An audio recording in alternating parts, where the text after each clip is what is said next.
Next speaker, who many of you know, is Dr. Miriam Richards from Brock University, and Miriam as well was an instigator in all this, so she gets a lot of credit for driving the process and the energy to make this happen. Thank you. If I use my lecture voice, can everybody hear me? Because if I use the microphone, I'm going to get confused. I always do with microphones. So I'm very glad to hear that Suzanne is interested in definitions, because that's one of the things I've always liked. I could see Sandra is on the verge of rolling her eyes at me, because I spend a lot of time haranguing students about explicit definitions and saying exactly what you mean and meaning what you say, and that's what I'm going to talk about today. So I'm going to spend a few minutes with a sort of historical perspective from my own career, saying, what is it about sweat bees and definitions? What about carpenter bees and definitions that got me to the point of recently writing a paper about how to make definitions? Okay, so we can think about why definitions matter. This word cloud is from this recent paper that I'm referring to, and you can see there's lots of words in there that are terms for social behavior in bees. They're evolutionary terms. I think evolutionary biologists in particular have to be extremely careful about definitions, and comparative biologists, because in order to be making sure that everybody's talking about the same kind of concept, people need to know what the basis of it is that they're discussing. And quite often we have conversations that go like this, because everybody's using the same vocabulary, but they're actually not talking about necessarily the same thing. And they may have a lot of controversies and disagreements that they don't need to have. And in fact, I was remembering last night and talking about with Jay, in the one of the often still cited papers redefining the term Eusociality is one that John and Jay and I discussed over lunch once. And some of the things I'm going to say about what was really irritating to me about how people were redefining Eusociality are still things that are issues. So in order to everybody to talk about different things together, especially if they're looking at animals of different types, it's really important that they have their definitions straight. Another reason, a more technical reason, is that if you want to look at evolutionary processes, it's generally agreed that the best way to do that is to get a phylogeny, map your traits onto it, and look. That's the way that we can actually reconstruct evolutionary history. But it's also true that even in a trait mapping study, what you can infer from your phylogeny depends on the way you define the traits that get mapped. And that's what I'm going to talk about in a few minutes. And then thirdly, scientists, like everybody else, are humans. They have social status, they have dominance, subordinates, interactions, and some kinds of terms get different kinds of values added to them. And that's certainly been true with the word eusocial. Some insects get a higher status because they are highly eusocial, and some have a slightly lower status because they're only primitively eusocial, and then there are the solitary ones, and who cares? And they're the communal ones, and who cares even less because they're not truly social. So on top of all these other issues, we have these value-laden terms. So probably everybody has seen this is a rather traditional social typology for bees. Basically, bee biologists tend to use these terms, more or less as defined here, based mainly on, usually referring to Michener 1974, although there are earlier definitions, and of course Suzanne was the one who came up with the term eusocial. But we talk about solitary bees, which are bees in which mothers raise their offspring alone without any help from any other adults. Subsocial bees. And a subsocial bee is a progressive provisioner, and they're distinguished because it was thought to be very important that the mothers are having actual behavioral interactions with their offspring. We have a whole bunch of communal, parasocial, semisocial, quasi-social, eusocial, reverse eusocial, a whole lot of terms that are confusing, which refer to multiple females in the same nest, but aren't eusocial.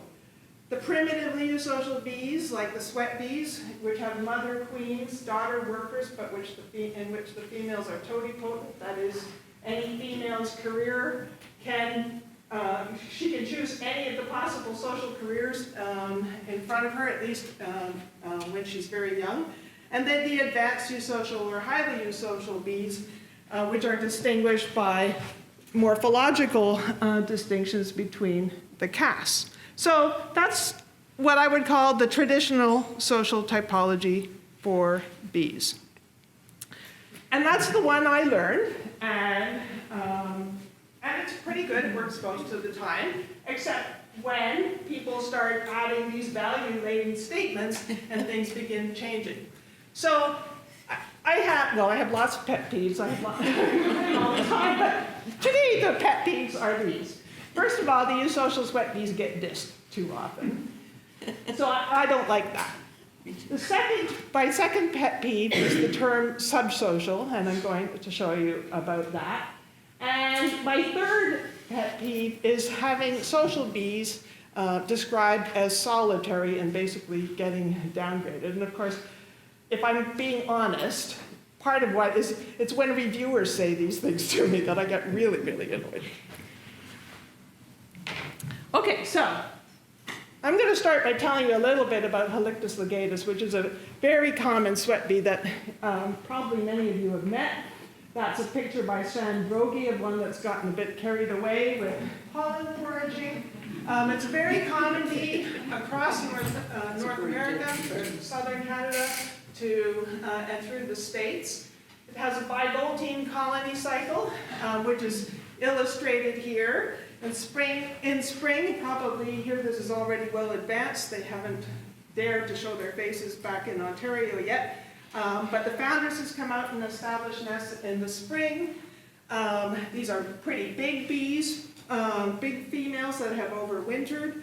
They create a brood of 5 or 6 or 7 daughters, maybe a couple males, and they're a lot smaller. Those are the workers. And when they close, and they set about producing a second brood, which is gynes, future queens, and quite a lot more males.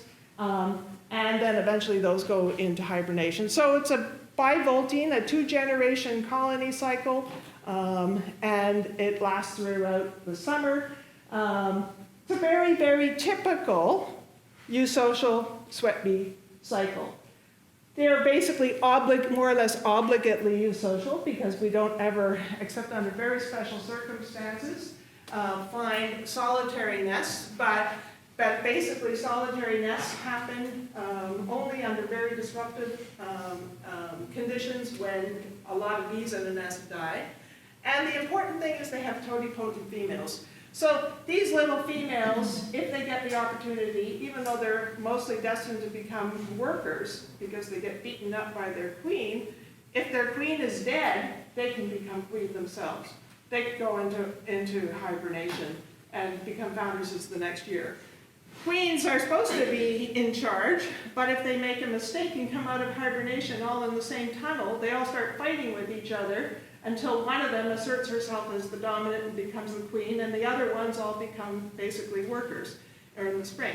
So they seem to have a set of behavioral strategies that every female knows, and the career that they choose ends up being a function of various circumstances, especially the social circumstances of the nest. So clearly it's a eusocial bee, and this is a list basically of the various terms that have been used to describe it. Boomsma and Gahn have recently been tracing the history of the concept of eusociality, superorganismality, hypersociality, etc. And so they're, to be clear, have started they're using the term Batra eusocial, and I would say that's a good one. This legatus exemplifies the kind of eusociality that Suzanne described. It's also called primitively eusocial, primitively social. We've used those terms. Sometimes we call them obligately eusocial because, as I said, solitary nests only seem to get established under very disrupted conditions. But sometimes they get called not truly eusocial. So I put this is reviewers and other people that are making me annoyed. They, in one-page paper, Presby and Yanniga, we defined eusociality to the point that, which was one thing to do, but then they added all these new definitions and called them semi-social, as if that didn't mean something else entirely, confusing the issue. And this is a queen legatus beating up a worker legatus. This is how I feel when I saw that I was dissing this one.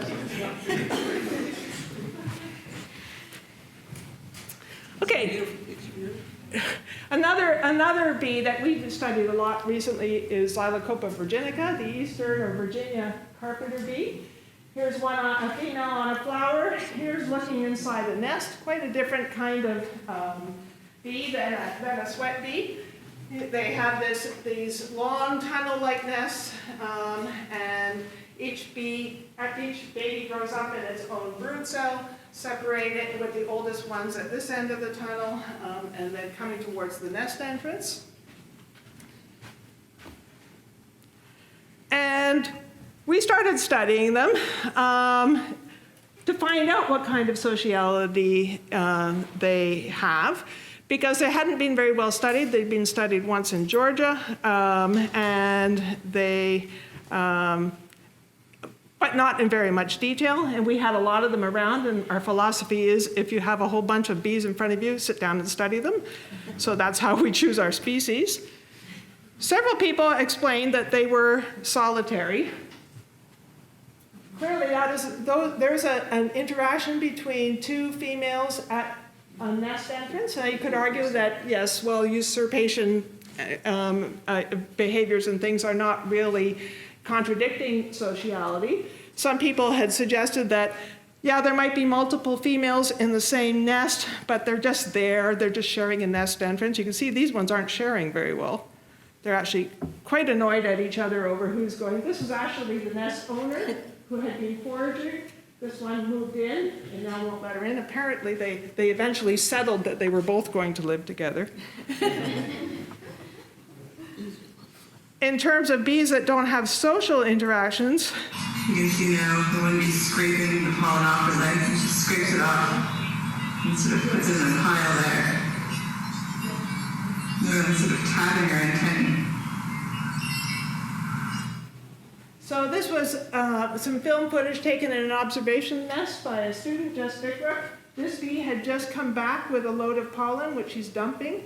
This is long before brood production, so she's bringing pollen back not for the purpose of brood feeding, but for the purpose of feeding nest mates. This is the one that had been sitting waiting to be fed, and has followed the forager into the nest, and is now begging her by going like this, smacking her on the head, doing it fairly gently, but we also know that sometimes they're not gentle, and if a forager comes back several times with pollen and then comes back without pollen, the other one gets mad and starts trying to sting it and bites, et cetera, et cetera. So they have a lot of very complicated social interactions.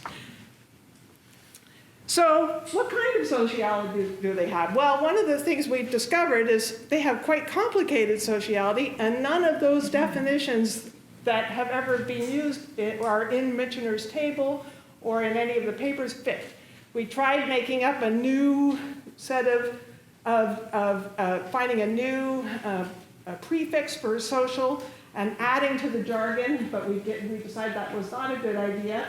You can see they're definitely not eusocial. They don't have queens and workers. They're all of the same generation, but they do have a complicated queue-based reproductive queue in their nest, in which the dominant female both provisions brood and lays eggs. And that's these ones. The subordinates wait their turn and hoping that she'll die, occasionally trying to hasten the process. And then there's this other life history in which some small females apparently give up in early spring and say, oh, I'm in a nest with really big dominant females who keep hitting me and biting me. I'm just going to sit here very quietly, and then I'm going to wake up next spring as early as possible, and I'm going to be the dominant. Totally different physiology and life history. Not eusocial, but definitely social. So, bee behavior is more complicated than we thought. There are more kinds of sociality. People have different ideas about what's important, so we end up with lots of arguments about terminology, like those two bees are having. So what we need then is a solution to this problem, an objective method for evaluating terminology. And that's an interesting problem, because mostly when you make definitions up, it's not exactly an evidentiary process, it's an opinion process. So my idea is that we might be able to make the process of creating definitions more objective, or at least more repeatable, by deciding that we're going to go with social trait definitions and typologies that actually have phylogenetic utility. That is, if they are not useful in a trait mapping exercise that tells you something about social evolution, then they are not good definitions. So you can recognize a good definition because it gives you new and interesting ideas that are consistent with previous understanding. And a poor definition doesn't do that. So an okay definition tells you what you already know, so that's not very useful. And a poor definition does something even worse, like demonstrate teleology or something like that. And so if we think about it this way, we can use this as a way of actually evaluating definitions and coming to consensus. Okay, so I'm going to illustrate this method, starting with an example from Sophie Cardinal and Brian Danforth. And what they tested in this particular paper, what I'm demonstrating here, is looking at a phylogeny of corbiculate bees, and this is not the currently accepted phylogeny, which we'll get to in a moment. But they had this model of social evolution, shown in this upper corner, of various evolutionary transitions that you might expect. Solitary in the middle, parasitic in top in red, that solitary bees can give way to social or primitively eusocial. Social species can give rise to advanced eusocial species like honeybees or meliponines. And what's illustrated here is this is a simplification of this phylogeny, is the different conclusions that you reach based on how you define the traits that you're mapping. So this is their mapping of a very simple typology in which they basically have classified bees as primitively eusocial, solitary, or advanced eusocial. And with those definitions, you get, these are your conclusions about evolutionary pattern. If you add in as another category, namely social, but not eusocial, you get a totally different idea about what the possible patterns are. So for instance, here you basically, this one allows you to ignore non-eusocial type systems and like communal systems, which often get relegated to solitary status, whereas a typology like this allows you to look in a more detailed way at other possible routes to eusociality. So the same phylogeny with different terms generates different conclusions. Okay, so here's the proposed program. You define the terms, either the way they've always been defined or with some new way. You classify taxa according to those terms, map the traits onto a phylogeny, and infer the evolutionary transitions, evaluate it, and then decide whether or not you're happy with the terminology, or whether or not you need to go back to steps 2 and 3. And the great thing about it is other people can be in the process, and it can be done in a more objective kind of way. Okay, so starting with this typology, social typology for bees, I'm going to illustrate what we can learn from this. So these are the terms that one sees most often in the social evolutionary literature: solitary, subsocial, primitively eusocial, and advanced or highly eusocial.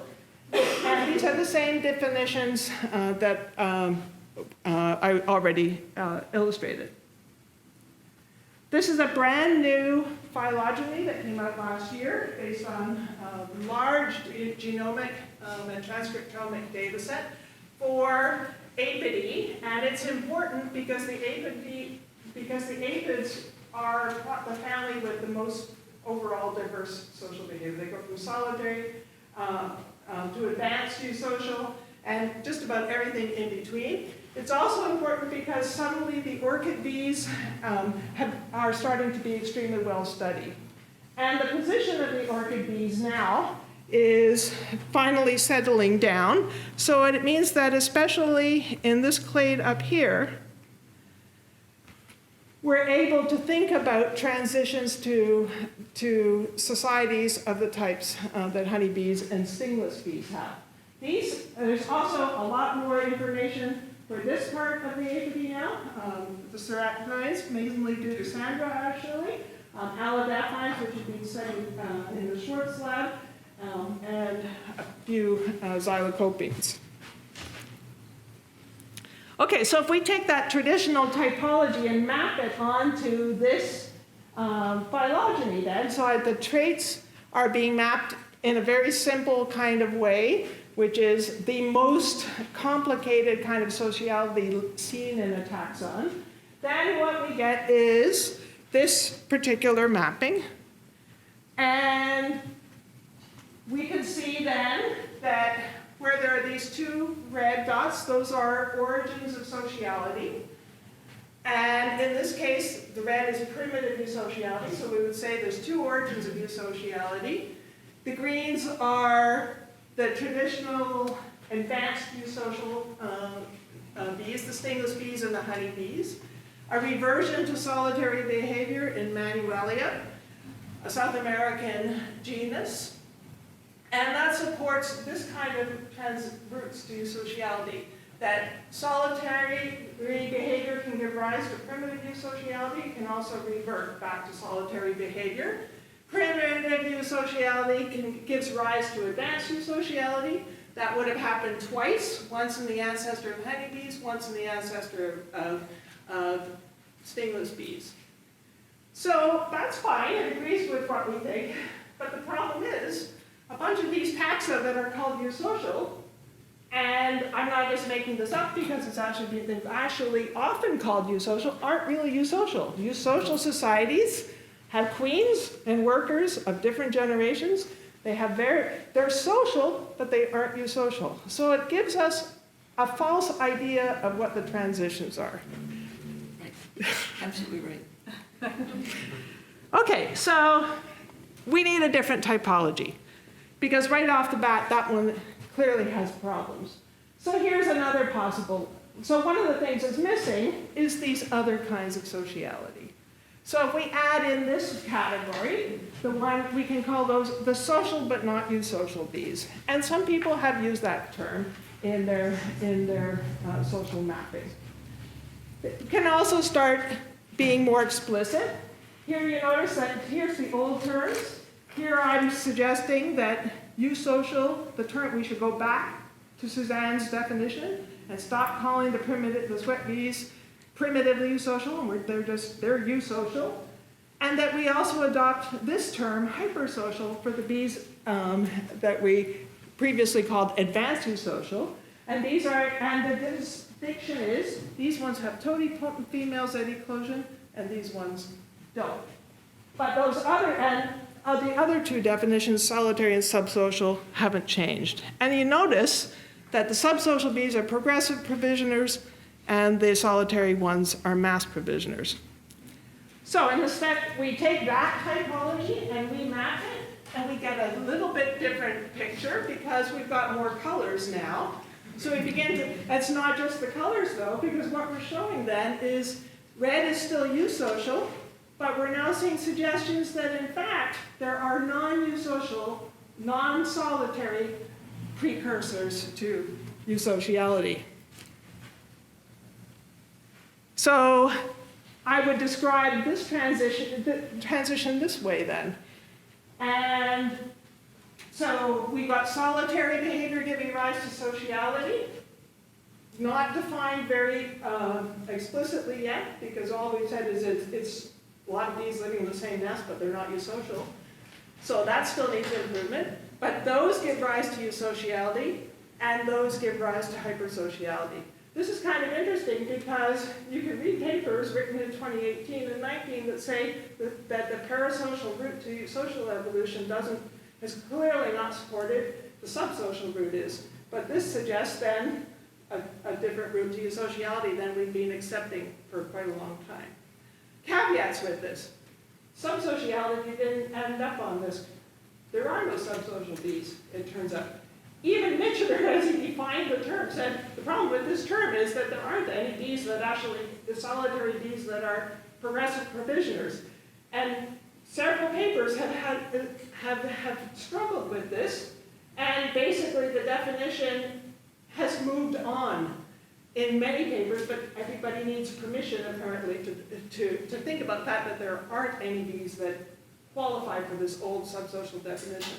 There are two major evolutionary transitions from eusocial to hypersocial, and we can think about whether that is likely, given what we know about major evolutionary transitions, which are supposed to be quite rare and difficult events. And then we can think some more about the mapping of the bombini, of bombus, because a lot of people don't really think that we should call bumblebees primitively eusocial or eusocial. We should call them hypersocial because really females are not totipotent as far as we can see. A worker has to be a worker and a queen becomes a queen. So based on that then, we can revise our typology, get rid of the term subsocial, get rid of this caveat that says mass provisioner versus progressive provisioner, and then that catches us up to where the field really is, because we often talk about subsocial serotina, for instance. And then we can maybe say, if we accept that bombus logic, that maybe the definition of a hypersocial bee is, as Boomsma and Gandhi suggested, that workers don't mate, as opposed to being stuck on the whole morphological criterion. Okay, then it's a circular process. You put it back on the phylogeny, your new definitions on the phylogeny, and you reevaluate again. And if we do that, then we get a different idea. If we think that the bombini are really hypersocial, then there was only one major evolutionary transition in the corbicular bees, that maybe the bombus represent that first step, and the honeybees and the stingless bees have just done what ants have done, which is having become super organismal, they've run with it, and they're doing all sorts of different things now. And that would, in terms of likelihood, that would be a solution, perhaps a better solution. We have to wonder then, were eusocial bees ancestors to hypersocial bees? There certainly is evidence in the Carpenter bees. I've coded them here as eusocial, but depending on how you define hypersocial, there is a transition to hypersociality in these bees. Depending on what we find out about euglossines, there might actually be some bees in there that are eusocial, but certainly we have very strong evidence for egalitarian roots of caste-based societies. So that's quite surprising. So this is great. Several pet peeves resolved. I'll have to go find some more. Sweat bees define eusociality. Subsocial insects, I think, should be called parental. The word, it's been a peeve for me because it's got the word social in it and they're solitary. So I know it's in common usage, but subsocial insects really are solitary but highly parental. The social bees is an important category that needs perhaps better terminology, and one term we might use is cooperative breeders, and that would help in comparisons with birds. So to conclude, I think robust evolutionary inference requires consistent and sensible definitions. And I say sensible because, for instance, that definition of subsociality wasn't sensible. And people sort of had moved on from it, but hadn't quite, and need permission to say, okay, we're done with that one, we're moving on. Phylogenetic trait mapping, I think, provides a method to assess, revise, and improve this terminology. And hopefully, if it works for bees, so I've only proposed this in the first instance for bees, it should work for birds and mammals and thrips and fish and everything, so that we eventually, finally, can get to the point when we're talking about social systems, which they're totally different animals with totally different biologists, we can actually talk about the same thing. And if you've read the new social evolution book, comparative social evolution book, it's clear in there that we haven't quite got to that point. Systems in birds, bees, beavers, they look remarkably similar, fish, and yet the bird authors say there are no eusocial birds. Why? Because their birds don't have ant-like morphological casts, but they look a lot like sweat bees, and sweat bees rule. Thank you very much. Okay, all right.